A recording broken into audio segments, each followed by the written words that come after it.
Okay, hello and welcome back. It just dawned on me.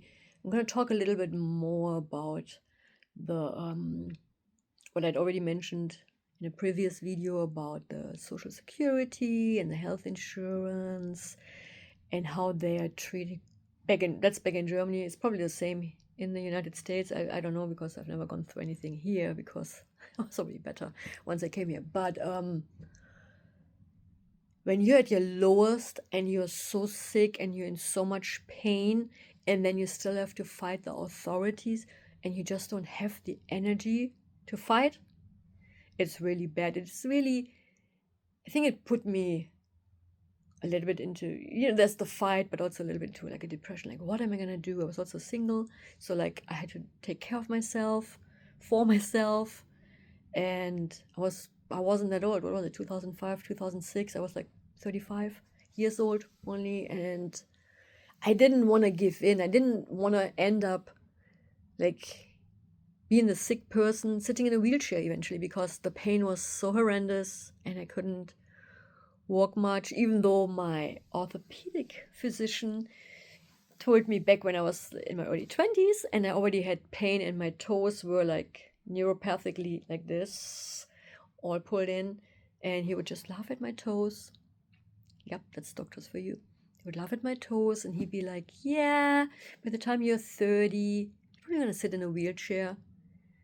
So again, that's also the prophecy and language, which I really appreciate about my now physician that I have. He always deflects. He doesn't go that mainstream of like putting a label on it. So, which helped me a lot because it was just like my brain trying to figure it out. And that's what's going on with most of my clients. They come in and they're trying to figure it out and they're telling me the stories and what they're doing and this, and then they're questioning everything because we are scared. We want to figure it out. We're not feeling good.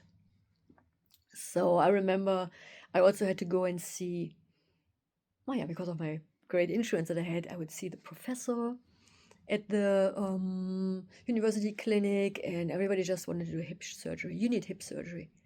And I looked at the x-rays, and I wasn't a therapist back then, and I'm like, it doesn't look that bad. And my pain was from the top of my head down to my pinky toe. And I would just say, I do not think it's the hip issue, because if it's a hip issue, it will only be the hip aching. I am aching from head to toe. And then the next thing would send me to a psychologist, talk about my sensitivity to scent. And then we're talking about, oh, yeah, and it's the memory. Yes, now I understand. There's a memory, it triggers. But back then I was so in it, and I'm like, I didn't want to even deal with that. They sent me also to rehab. That's like a thing which is really nice in Germany because they send you to rehab for 3 weeks. You do yoga, arts classes, and then we had group therapy. And we had to talk about our trauma. And I didn't know what my trauma was. When nobody also guided us or figured something out. So I'm like, okay, we with some other guy with like a back injury from construction work, and we are like, oh my God, what was so traumatic in our life? I'm like, well, maybe when I traveled to West Africa, that was pretty traumatic. But I'm like, I don't really know anything. There wasn't like a big event. Now I know. Just having the lift, and there's so many other things. So that might have been traumatic. But we're getting to that at another point. So that didn't work for me. And I was just so depressed. I was so low. I think I just wanted to cry almost every day because I was in so much pain. Couldn't help myself. I tried to deal with finding out the diet and everything. I had acid reflux. I would wake up in the middle of the night coughing because the acid would just come up my esophagus. So my doctor prescribed me Nexium, which probably a lot of you have all heard of. That made the pain even worse, of course, because the acid, it's not like the acid is going away. It just doesn't make it go up. So now it went into my muscles, which were already aching. So it was just terrible.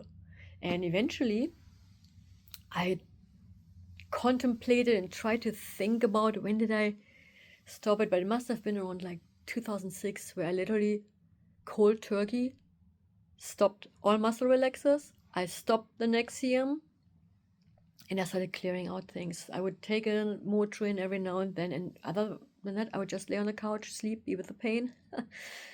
And but it made me feel better, getting off of the pain medication. And that's the thing why a lot of people get addicted to pain medication, because we have the pain, take the pain meds, and eventually we just need to increase the dosage, because the pain medication gives us the pain, because the liver and our organs have to process the medicine.